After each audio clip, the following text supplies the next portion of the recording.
Read more education-related books and articles. Effectively use AI when lesson planning. Keep a tidy desk. Avoid the cookies in the teacher's lounge. What do all of these statements have in common?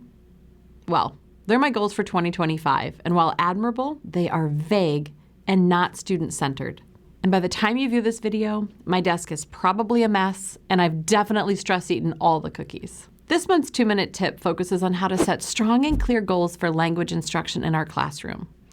And it starts with our students. Teachers set New Year's resolutions, so why shouldn't the learners entrusted to our care do the same?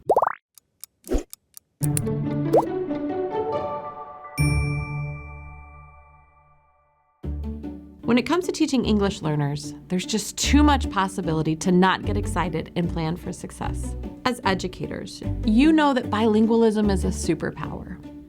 You also know that language acquisition is a process and that it takes 5 to 10 years at times.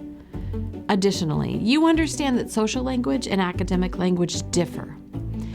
And you know that students need instruction in all 4 domains of language: listening, speaking, reading, and writing.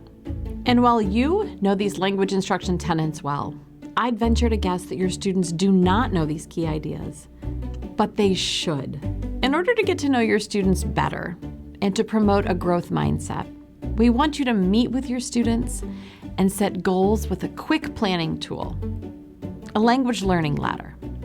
A language learning ladder is an effective way to assist your English learners because it helps your students to voice their strengths and areas for improvement, see language as a process, practice metacognitive skills, spotlight SEL needs, scaffold language in the 4 domains, view data related to their language skills, and celebrate successes. Let's take a closer look at the Language Learning Ladder tool.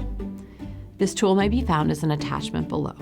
The tool begins by having students create a powerful word for the academic quarter, followed by a space for students to include an image or words related to his or her language aspiration board. Next, the tool references WIDA's Can Do indicators, described by grade level. Here we encourage students to look at the skills that are 1 grade level above their current level in order to set 1 goal in each domain. In order to scaffold language in each domain, the tool provides 3 sentence frames. In reading, I can. In listening, I would like to. In writing, I need. This is a great place for students to articulate what resources they may need help with. Finally, the tool designates space for you to meet with your students to note growth and celebrations. We are confident that by involving your students in their own language learning setting, you are helping them to be set up for success. As always, thank you for your good and important work. Make sure to like and subscribe for more resources on how to amplify the work that you are doing with your students. Thank you.